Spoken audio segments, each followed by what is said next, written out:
Today is January 1st, 2026, and I decided to see every single goose species in Indiana in one day and in central Indiana only.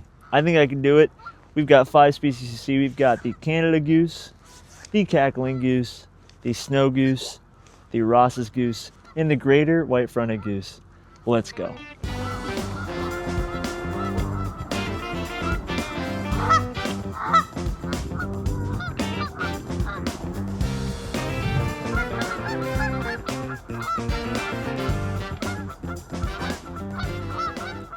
All right, right now we are in Lebanon, so Boone County, Indiana. We've got a huge flock of geese here on this little retention pond in this business park. And across the shore is one of our goal geese, the Ross's goose, arguably the hardest of those 5 species to get in Indiana. It is currently mixed together with 2 of our other goal geese species, the Canada goose and the greater white-fronted goose. Ross's geese are basically a miniature snow goose. They come from the Arctic and they migrate usually with snow geese. The population's lower than the snow geese, mainly because the snow geese have taken over a lot of their habitat to kind of outcompete them in many ways. Over the past couple of years, Ross's geese populations have steadily increased. They're best identified by their stubby pink bill and kind of arched forehead. They'll also be very small compared to the snow geese, almost twice as small, similar to the cackling to the Canada ratio. And they have a blue patch right before their upper bill. That's kind of a very distinctive Ross's goose trait that the snow goose does not have. Snow geese have this black grin patch, which is kind of like an open mouth patch that the Ross's geese lack. Really amazing species. For whatever reason, I've had more luck finding them on the ground with Canadas than I have with snow geese, but I've also seen them in snow geese flocks. So it's a real treat to get to see that. And on January 1st, to get a pretty hard goose species on my list is pretty nice. Let's see what else we can find in this flock.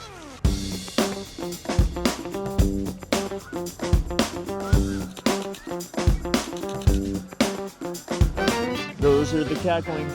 See how small they are? So the cackling geese just took off out of here, headed probably to the fields for the night.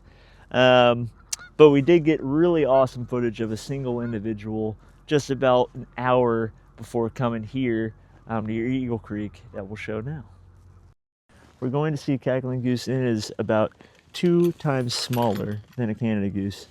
If you shrunk one down to the size of a mallard, that is what a cackling goose is. They have a higher pitched voice. They come from further north than Canada geese, and they can only be found in usually huge flocks of Canada geese here in Indiana. And we've got one subspecies of them here, and that is the Richardson's cackling goose. They migrate typically using the central flyway, so they'll kind of be more in the Dakotas, Montana, Kansas, Oklahoma area. So we're just kind of on the eastern end of their range, but we do get some of them in the winter. They're still a really good goose. Also, if you're in a field full of geese, watch your step because there's poop literally everywhere.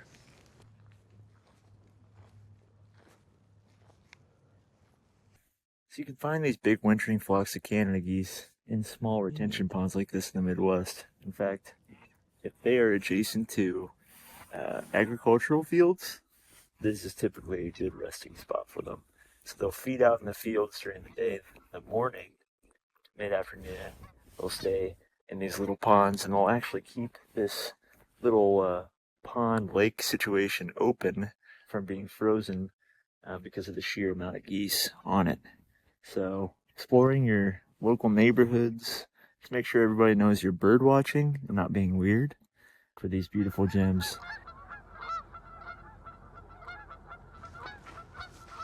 Looks like there's a few other smaller geese I see in this flock. And oh wow, yeah. We've got at least 25 to 30 greater white-fronted geese, and we got one flying right here.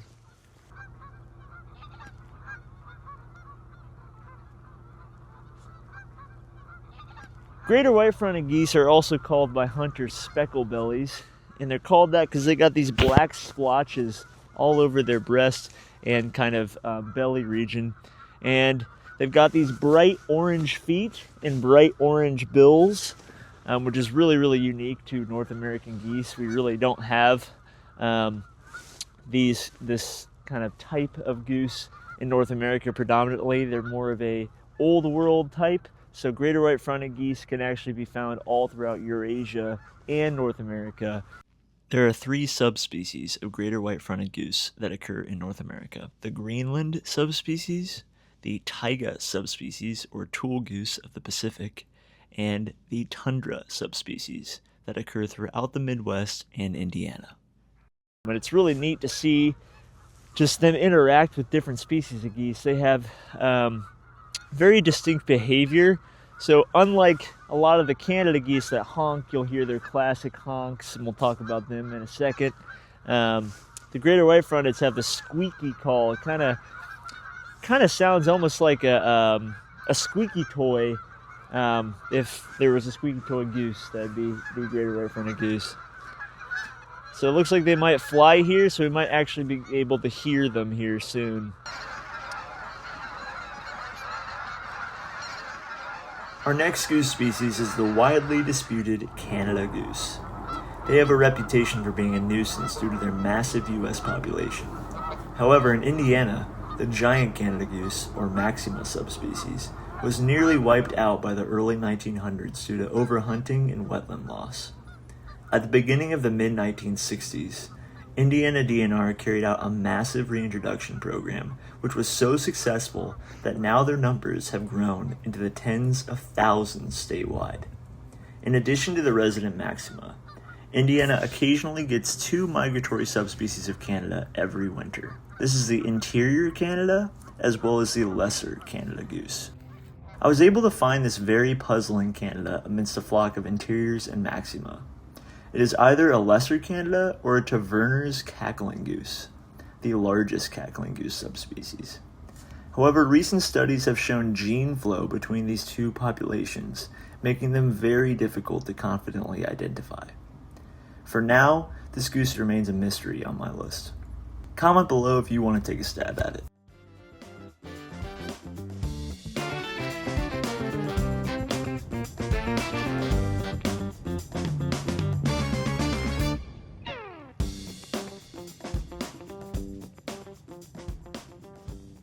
So we didn't end up getting our 5th goose species for the day, the snow goose, but we did find something, in my opinion, way better than a snow goose. A pair of black scoters. Black scoters are a pretty prized duck species in North America, not even just Indiana, but North America. They are what are known as sea ducks because they primarily are found along the coasts. So they'll winter as far south as Florida, along the Atlantic coast, and sometimes the Pacific coast as well. We've got a point blank male and female, adult male and a adult female on this pretty unfortunate location, but seemingly they've been able to find food, the Frankfurt Lagoons in north central Indiana. And they're just sitting here right now, preening. It's kind of late afternoon, early evening, and looks like they're probably gearing up to either take off tonight or stay for another day. They definitely couldn't survive here by staying here, so they'll likely move on, hopefully soon, to a larger body of water where they can get the necessary food that they need. Black scoters usually eat mollusks, so they'll eat mussels and stuff like that. That's kind of their main food source. They're not going to find that here, so they also eat fish. Clearly they found themselves some fish here, help them survive for a couple days, and then they'll go on their journeys. The male black scoter has this giant yellow knob on the bill. That's just so iconic. There's no other duck in the world that really looks like that.